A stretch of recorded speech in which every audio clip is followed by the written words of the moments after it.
Good afternoon, folks.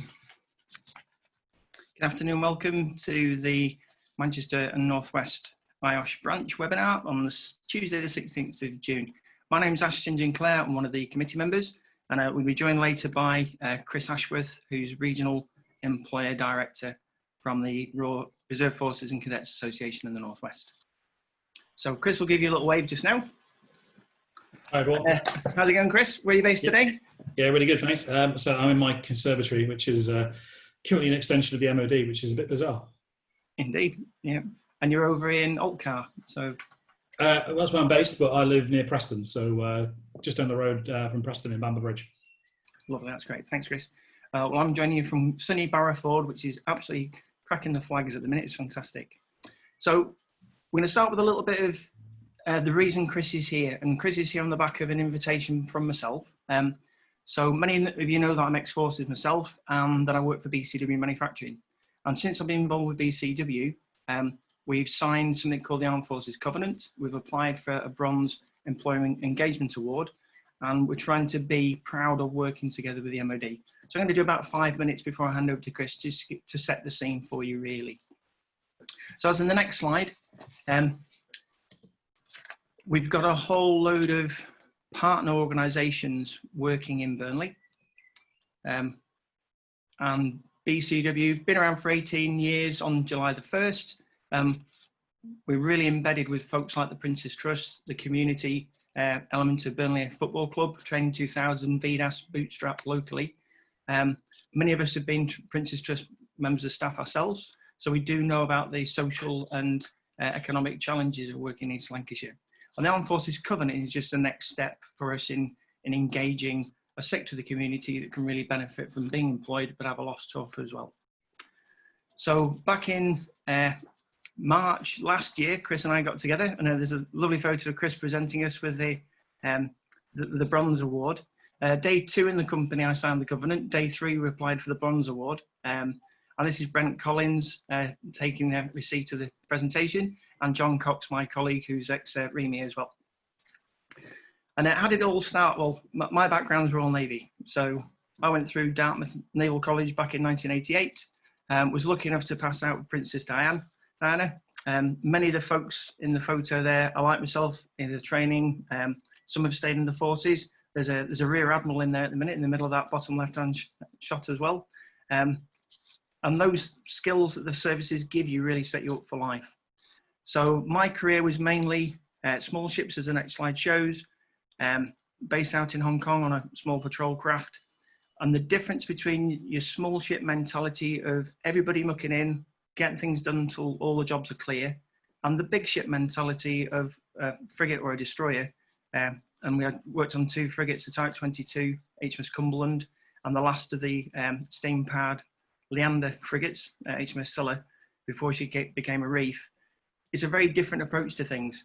And coming into manufacturing as I have done, what I tried to do is use that small ship mentality, but in a big ship situation. So complement of a frigate is roughly the complement of BCW. So that's the reason for that. And it's been a real success. And the values that BCW have are mapped across into what I had in my service career and what other people have in their service careers as well. So that element of compassion, we've run trips out to Tyne-Cot Cemetery to look at the war graves from the First and Second World War. We've been really supportive of our local recruiting regiment, which is 4 Lancs based in Blackburn. And we really try to do our best to support Burnley Football Club and the community of veterans. And we sponsored their bowling trophy of all things this year. The next real thing for us is teamwork. So this is Sandiso, a yeoman in the York Regiment, who is an engineer. He was with us for Reserves Day last year. And top right on the photo in the middle of the bottom one is Jess Wilkinson. She became our family's forces representative. Because for me, giving a little bit of something back to the armed forces, you get so much more back in return. The last but one slide for me, that whole teamwork side, the opportunities we've had to see the forces in action. We've attended Combat Insight, which is an exercise up at Catterick Garrison. And here's my HR manager and my recruiter, Chris Rogers and Gordon Cassie, really getting stuck in and getting involved with everything that the forces has to offer us. And that was a look at how reserves work in the community, but also within industry as well. And what's my passion for all this? Well, my passion is my kids. So if we can have a little bit of the forces rub off on my two, and here's one of the last surviving mosquito pilots, back end of last year, doing some sign paintings of mosquitoes flying over really low level passes. The kids were just buzzing, and it's a really nice thing to do. So what can the armed forces do for us right across the board? It's integrity for me, and whether we're encouraging our staff to be fit and use the 100% Army Fitness app, or whether we're using some talent optimization software that the forces can give us access to. There are so many ways that the armed forces community can help us in our health and safety roles. We fit in quite well there, but also in industry and in companies across the Northwest, especially at these challenging times. So I'm going to hand over to Chris. So I'll say Chris Ashworth, Regional Employer Engagement Director, Northwest, and he covers Greater Manchester, Lancashire and Cumbria. Chris, over to you. Thanks very much, Ash. I apologise in advance for my voice. I think my hay fever is getting the better of me today. So thanks very much for your time today, ladies and gents. And I thought what we do is just, first of all, I'll give you a little rundown of myself, bit of an introduction, and then we'll have a quick canter through why and how Defence engages with employers. Talk a bit about the Armed Forces Covenant and the employer recognition scheme that we have, which sits alongside that, before chatting through some of the benefits that arguably could be to your business for having that partnership with us and with Defence in the wider sense. And just wrap up with how you can get involved, next steps, and hopefully one or two of you may take it forwards. So, as has already been mentioned, I'm the read for Greater Manchester, Lancashire and Cumbria. It's quite a big patch, and I spend a lot of my time in the mobile office on the motorway network. But I'm employed by and based with, as Ash says, the Northwest Reserve Forces and Cadets Association, which is based down in Elcar on Merseyside. One or two of you may know it. It's kind of sandwiched on the coast between Formby and the top end of Liverpool, Crosby. A nice place in the summer, grim in the winter. But it's essentially a large sort of training area with shooting ranges and such. Prior to this job, I was the project officer for the Northwest for the joint MOD and Department for Education Cadet Expansion Programme. So I've worked for the RFCA for almost 4 years now. And I'm a former OF4, wing commander with the RAFVR cadets. That's my background. I'm a cadet force officer, and I came through the cadet system myself. But my day job background, in the real world, is in commercial recruitment, which I did for several years, youth engagement and further education. So ending up working as I am now for the RFCA was a really good fit with my skills and experience. I've really enjoyed moving over to the employer engagement side of things because it gives me the chance to do this kind of thing and talk to lots of different organisations, and the breadth of support that we have across across all industries and all sectors for the Armed Forces community, the Armed Forces Covenant and Defence in general is humbling, really, and it's great to be part of that.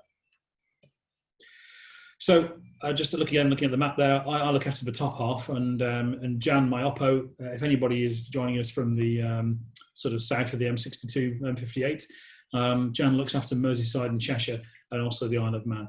And between the two of us, it's a pretty big patch to cover. We have something in the order of 2,500 accounts that we engage with to various degrees over the whole area, and we have employers there from some literally micro businesses, sort of 1-2 man bands, SMEs, all the way up to larger players and BAE Systems and Rolls-Royce and various others. So it's a pretty mixed bag. So talking more widely about why Defence does this. First and foremost, we want to try to support the employers of reservists. Many of you will be familiar with the reserve forces, others not so much. But each of the three services, the Royal Navy, including of course the Royal Marines, the Army and the Royal Air Force, all have their reserve force elements, all with slightly different names and all with slightly different kind of setups. But in essence, they all have their reserve forces. And in the Northwest, all three of those are represented. We've got Royal Naval Reserve based in Merseyside, likewise the Royal Marines Reserve with a small detachment in Manchester. We have the Royal Air Force Auxiliary Squadron at RAF Woodvale, just up the road from Altcar near Southport. And there are Army Reserve units scattered all over the northwest, from as far north as Carlisle, all the way down to Crewe and down into sort of leafy Cheshire and across onto the Wirral into Merseyside. So, as well as employers and reservists, we want to work with employers who sign the Armed Forces Covenant. I'll talk more about the Covenant in detail later on. And first and foremost, what we want to try to do is encourage employers to support what we call defence people, or otherwise known as the Armed Forces community, in the workplace. So that encompasses reservists, but it also incorporates service leavers and veterans. What's the difference, you might ask? I'll explain that in a bit. But also including Cadet Force adult volunteers, like myself, who without whom we can't run the cadet units for the youngsters, and the spouses and partners of all the above, collectively known as force and families. So that's the main reason why we wish to talk to employers of all types, because, as I said before, we literally could be dealing with micro businesses or all the way up to very large national companies or indeed multinationals, and we do on a regular basis. So how do we do this? We've got a central team in London known as DRM, Defence Relationship Management. There are a team of national account managers there who are the guys who look after the strategic accounts, the key accounts as large national employers and particular sectors. So we have a national account manager, for example, for retail, a national account manager, for example, who looks after the defence industry, not surprisingly, and so on and so forth. And then regionally, the reads such as myself are based with the 13 regional RFCAs. We're effectively the regional account managers for SMEs and the larger regional employers, including, of course, public sector organisations like local authorities, police forces, the ambulance service, fire rescue services, and so on and so forth. And we link, that whole organisation links directly into MOD through RF&C, through the Reserve Forces and Cadets department. And ultimately, it's the Chief of Defence people and the Assistant Chief of Defence staff, reserves and cadets, who gives us our direction from the top down. So we work closely with all three services. And as you can see from the map here, the RFCA areas are aligned broadly with the Army brigade areas. Although in the Northwest, sadly, we no longer have a brigade based. We have headquarters Northwest, as you can see. And we work closely with them, all the Army Reserve units, as I was saying before, the reserve units from all three services. So it's hopefully something approaching an integrated picture. Now, most of what we do is underpinned by, first and foremost, an employer signing the Armed Forces Covenant, and then either myself or my colleagues, Jan or elsewhere, another region, will take them forward and effectively be their account manager. And normally what happens is the employer of whatever size will nominate a point of contact, and we will lean into them to coordinate the engagement we have with the company and the organisation. Sometimes they'll also have an Armed Forces champion. Often that can be the same individual, and often that's a veteran, but not always. Sometimes it's a reservist, sometimes it's a CFAV, but it's normally somebody who has some understanding or connection with the forces, so they kind of get it. But it's not always, and it doesn't have to be. And the role of the defence point of contact is to lean backwards into the company and to link in with HR, with the senior leadership team, and all the other myriad sort of functions within any organisation that might need to engage with us, and vice versa, we may need to engage with them. And part of what we do is supporting the employers as they move through our employer recognition scheme. And again, I'll talk more about that in a little while. So we mentioned the Armed Forces Covenant a few times so far already, but a bit more detail. And hopefully you've heard of the Covenant, and if you haven't, the branding there, you can see the logo on the left, and this kind of summary of what the Covenant is all about. It's a promise by the nation to ensure that those who serve or have served in the armed forces and their families are treated fairly. So this isn't it's not about trying to get priority or preferential treatment for veterans or members of the armed forces, although some may think that's a good thing and some may be supportive of that, and we're quite happy for that to be the case, but that's not what we're asking for. We're asking simply for fairness, particularly commercial fairness, where things like mortgages or contracts, mobile phones or car payments, that kind of thing are involved, commercial arrangements, particularly when regulars or indeed reservists are sent on operations and deployed, then we have arrangements with a whole range of companies who sign the covenant and who will, for example, will give people a mortgage holiday or pause car payments and that kind of thing. So you get the idea from a commercial point of view. But more broadly, it's also about making sure that veterans are taken care of in the appropriately in the healthcare system, and that they get the assistance they need. There's lots of publicity, and I obviously can't comment on the politics of all of this, but there's lots of publicity given to veterans' issues, quite rightly. But there is lots of support out there, and the covenant is about trying to bring all that together and cohere it into a comprehensive package, amongst other things. So any organisation, private, public or third sector, including the voluntary community and faith sector, can sign the covenant. And effectively, it's a public pledge of support. So there are general pledges in the document, which are about just generally supporting the armed forces and being forces friendly. But then you can make additional pledges which are bespoke to the organisation, and you can tweak them to fit with whatever type of organisation you are. If you're a business, or if you're public sector, or third sector, whatever it is that you're bringing to the party as a supportive employer, as a supportive organisation, you can make your pledges fit with what it is that you do, and what it is that you can do to help support the armed forces community. Now, this can be reviewed and updated as required. What we try to do as account managers clearly is have a periodic sort of basis, perhaps annually or every couple of years.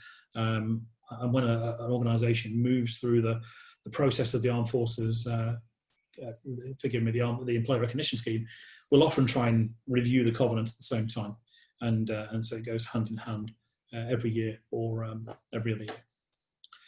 Now, you can also apply for, once you've signed the covenant, you can apply for funding from the Armed Forces Covenant Trust Fund for projects that support the covenant, support the armed forces community and veterans in particular. And that's all LIBOR funded. So you may recall LIBOR being the fines that were levied on the banks for the London lending rate scandal a few years ago. And all that money is what supports the Armed Forces Covenant Trust Fund. And grants are available for small projects, and I think there's a program going to be relaunched in July, I believe, which is called Positive Pathways, and that's offering grants of up to £35,000 for organisations that have got a program that supports veterans' well-being and mental health. So, for example, it's that kind of thing. So allied to this is the employer recognition scheme. The two things really go hand in hand. And the idea behind the ERS is that it's a public recognition for employers who support the covenant, and an encouragement, obviously, for others to do so as well. Now, this was introduced in 2014 at the request of employers to provide that recognition for those who go the extra mile, in effect.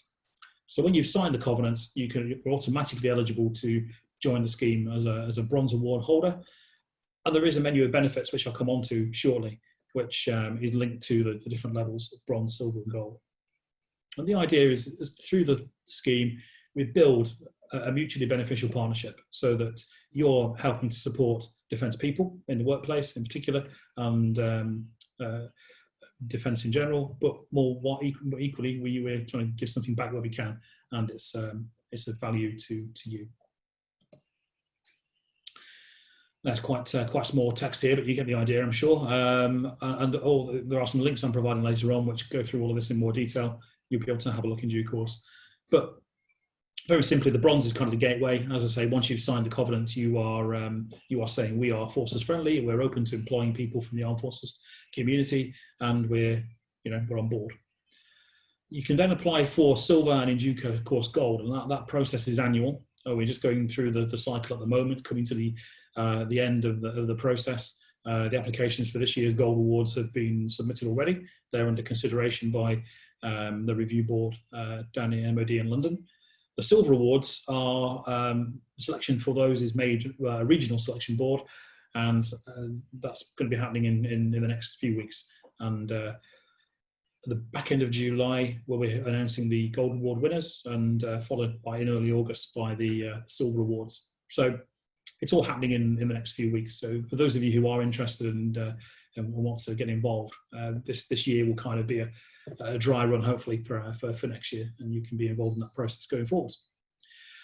clearly there are criteria attached to the awards, and I'm not going to go through them blow by blow, but you can see that there's a little bit more that we ask of you as an employer at each level, particularly in relation to granting additional leave to reservists, and ideally you would also extend that to cadet force volunteers as well. Reservists have an annual training liability. They have to do usually about 27 days training a year. Some of that is at weekends, some of it is during what used to be called an annual camp or a summer camp, and now is often referred to as an annual deployment exercise, more often than not. And that's normally 2 weeks. If it's an army unit, it's normally two weeks back to back, 2 working weeks. So that the additional 10 days paid leave that you offer for a gold award there, the idea is it means the reservists don't have to dip into their personal annual leave, and that just makes it a little bit easier for them to balance their work-life commitments and commitments to the family and so on and so forth, which from our perspective makes it easier for someone to be a reservist, and clearly that's important for us. Recruitment and retention in particular, very, very important. One of the other criteria in the gold you'll notice is around engaging with organisations called the Career Transition Partnership and Forces, Families, Jobs, and again I'll come on to what they are in short order. Now, I mentioned the menu of benefits before, and these are some of the things that we can offer in return for your commitment and your support through the ERS.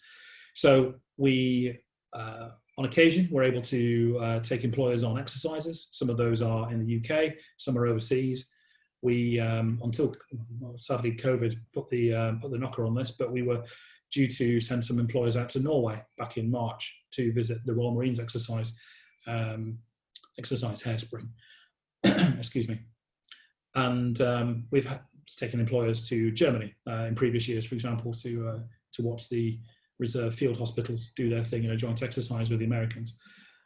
And less glamorously, I took some employers up to Warcop, which is a training area in Northumberland, the back end of last summer, and they watched their reservists who were in the Royal Artillery live fire their guns, and they got the chance to take part in that, and actually one or two may have got the chance to pull the trigger on some of those guns. That was good fun. But we also offer activities such as leadership training, team building, staff development, that kind of stuff, because we want to try and add value back into your organisation. Clearly, we hope that you will also lead into things like being open to the recruitment of reservists from the workforce. And the idea is it's a two-way street. So you may be thinking, great, so what's the benefit to me? Well, hopefully we can just outline a few of these benefits over and above the intrinsic support that you might wish to give us. Lots of different opportunities out there, of course, for demonstrating corporate social responsibility or charitable commitment or social impact, but this is a great way to do it. Signing up to the covenant and showing that support publicly is a great way to live those corporate social responsibility or charitable commitment aims. And if you're looking for opportunities to engage with veterans organisations, for example, as a result of that work that you're doing, and we can absolutely support that. So plenty of opportunities there.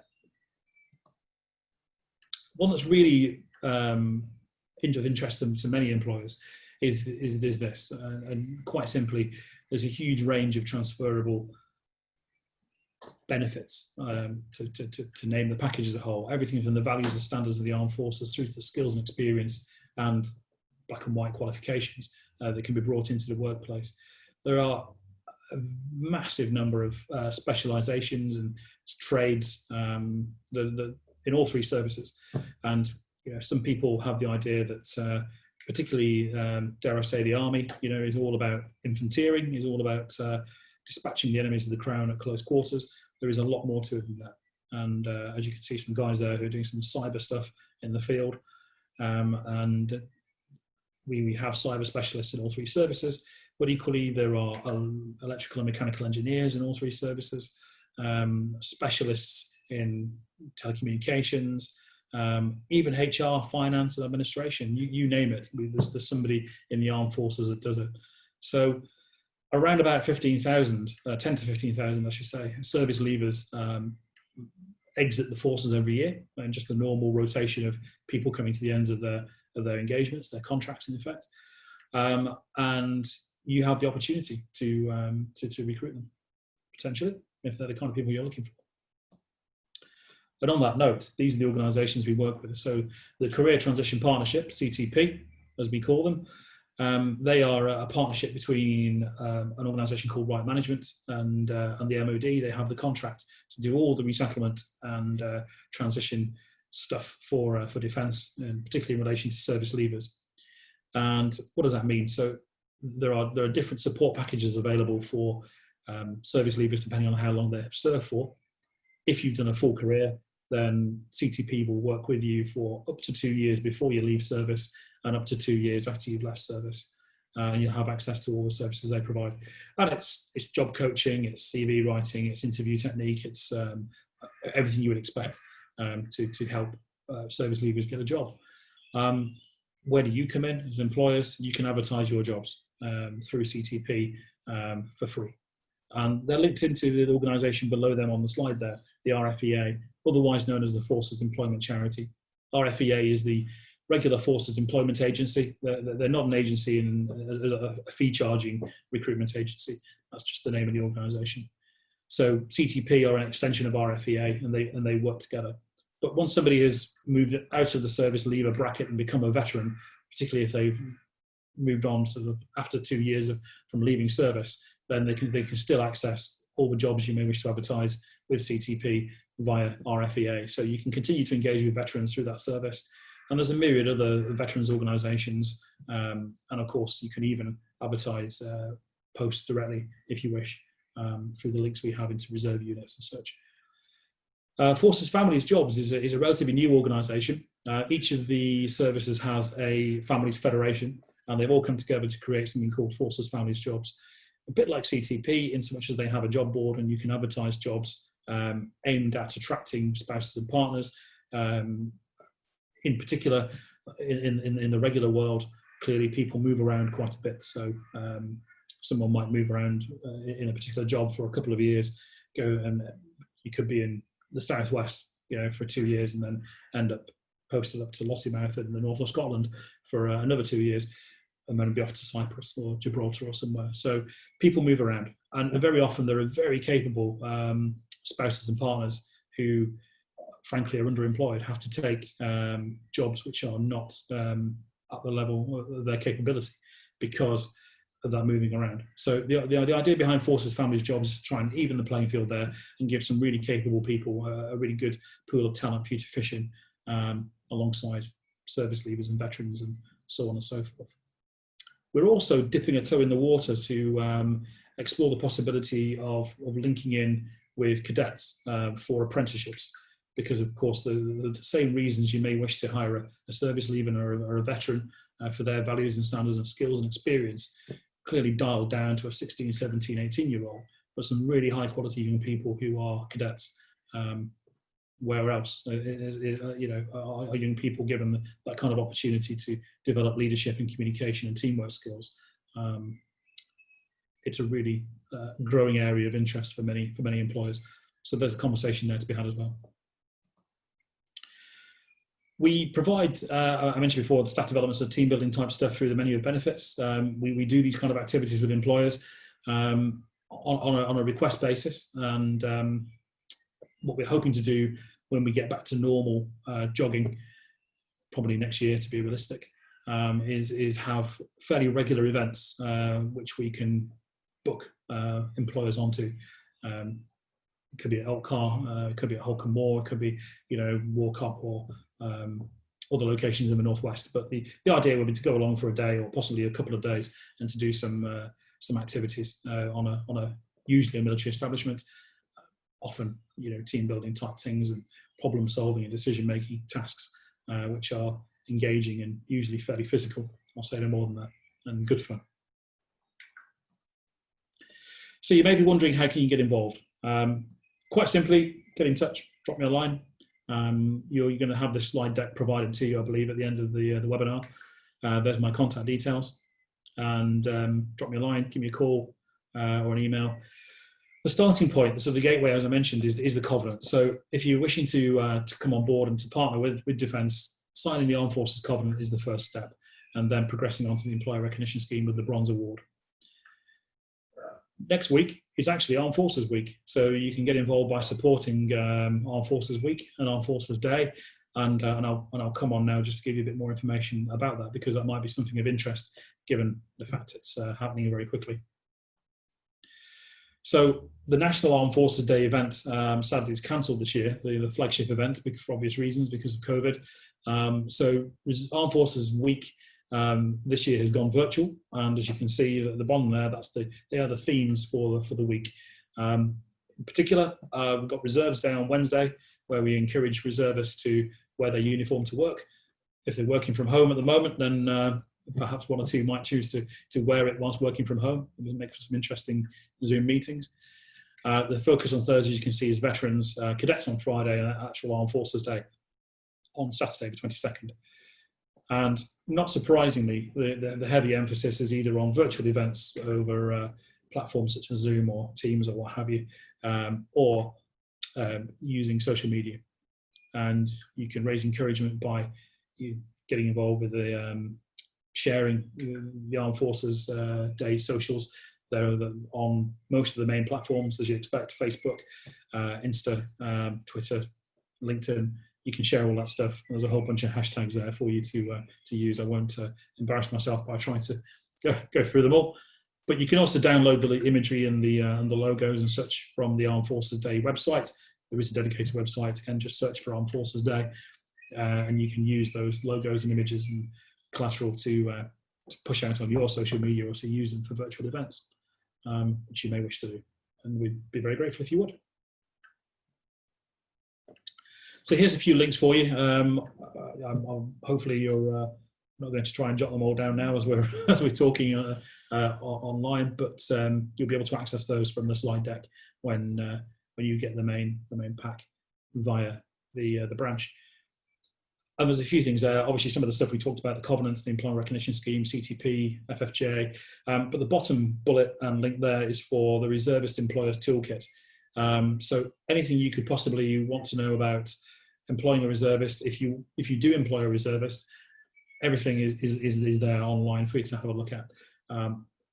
All the information regarding what to do if your reservist is called out and mobilised, the financial support that's available to you as an employer, and also even down to a template policy, a template HR policy that you can adapt to take account of reserve forces, leave, and various other things. So it's all there, and most of the support you could possibly wish for is either online, or you can access it through myself and my colleagues around the country. So I'd just like to take the opportunity to say thanks very much to the Northwest branch for hosting me today. This isn't a hard sell, it's absolutely, we hope that some of you will wish to get involved, and we're very grateful for any and all support that you give to Defence generally, the Armed Forces community more widely. And as you can see, it's a pretty broad church, and you'll come across, no doubt, reservists and cadets in the community more frequently than you will the regular forces, given the size that they are now. But hopefully this has given you some food for thought and a starting point for partnering with us and seeing the benefits thereof. And I'm more than happy to take any questions. Thanks very much. That's fantastic, Chris. Thank you so much for that. Got a couple of questions there, a couple of themes really. So from James Sqn of IOSH, depending on how good you are, Chris, you may be invited to my presidential dinner to speak as one of my strategic objective guests as the next president of IOSH. Wow, that's very kind. Thank you. So I'd be very pleased to do that. I'll come and hold your bags there, Chris. No worries. And Great. yeah, I think James Quinn of Multiplex PLC has set up a Veterans Club, hasn't moved it forward. What information can he get from RFCA or Armed Forces Covenant to move that forward? Okay. So if you're looking for funding to support it, there may be some grants available through the Armed Forces Covenant Trust, but that does rely upon you obviously having signed the covenant. So the first step I would say is to sign the covenant. And if you haven't done that yet, then absolutely, crack on with that. It's a very easy process. You go the website, the web address I gave you before. You can go onto that. Download the template. Literally, fill in your business details, put your company logo on there, and have it signed off by your chief executive or MD or what have you, and send it in to us. Once it's sent in to us, then we process it, and that's it. You're official. You've signed the Armed Forces Covenant. At that point, you can apply for funding and get involved.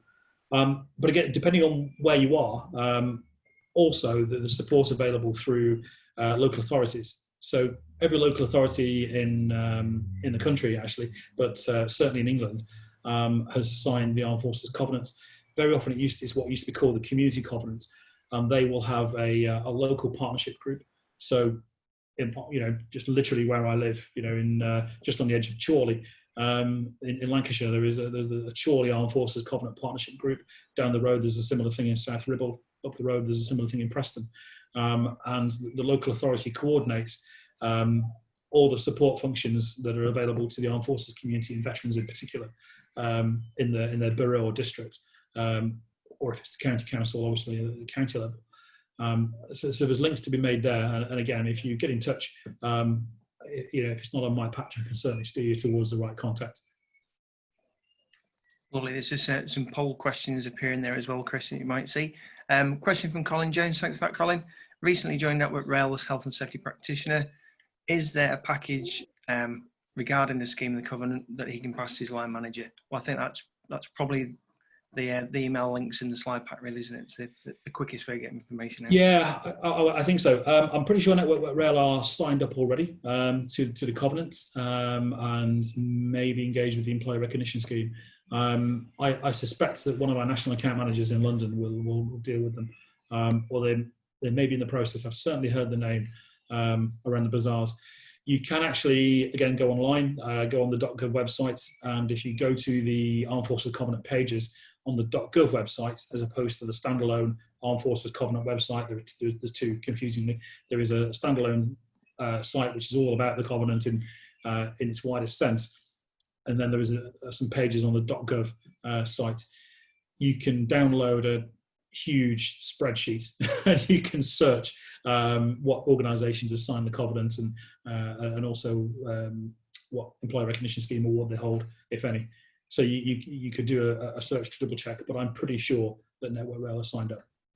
In fact, actually, the reason I know this is because Network Rail normally allow us to use Piccadilly railway station in Manchester on Reserves Day. So last year there was a big Reserves Day event at Piccadilly Station, so they are involved.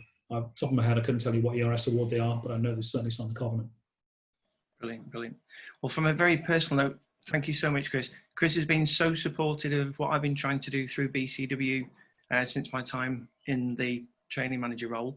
As Armed Forces champion, I know that we can tap into learning credits that service leavers have. So people can go and get paid to do project management courses, health and safety qualifications, and a whole rack of other things. So that's a really enabling thing for service leavers coming out and transitioning into civilian life. We have a very, in its infancy, scheme to put service leavers in work placements. So we had interviews prior to COVID, and sadly the two folks we'd had lined up couldn't start. But that meant that we had an RAF and an engineer coming to us for 3 months free of charge, basically, just to dip their toe into civilian life and see what it was like to work with a civilian company. So there's all sorts of benefits. We support the Armed Forces Covenant in Burnley, and that's going incredibly well. Just sharing better practice. We've screened the number of people who are veterans or linked to forces families within the business. So prior to COVID, 19 veterans, 3 foreign national veterans, so 1 Greek and 2 Pole who'd served their national service, and 36 people in the business had a cousin, a brother, an uncle or an in-law in the mob. So that's a really nice statistic to have and a nice thing to push back on HR about a little bit of spend to do a little bit for that cohort, but to get a lot more out of it. And no word of a lie, Chris has been amazing in come down to the presentations in London, come down to the presentations at the Imperial War Museum, come and sing for your supper for a couple of breakfasts and things, and I don't mind doing that. And today we've had 55 people, 55 organisations in the webinar that potentially are better informed, and for me that's a great result, trying to advocate this across the Northwest. Are there any more questions, Ash, from anyone? No more questions, Chris. Lovely. It's just the next webinar. So thanks everybody for staying on. What have we got next? Branch meeting. The webinar is Mrs. Lee Williams. She's from Cumbria Alcohol and Drug Advisory Service, CADAS, looking at drugs and alcohol and issues around home working. That's at 3 p.m. on the 30th of June. And in the chat is the link for that webinar. And I'm lucky enough to be hosting Lee on the next one as well. So look forward to seeing you then. But thanks to Carrie and Chris Nagg in the background. Thank you very much. Thanks to Chris Ashworth. Massive thank you there. Thanks everybody. And have a safe day and stay well, folks. Thanks everyone. Bye.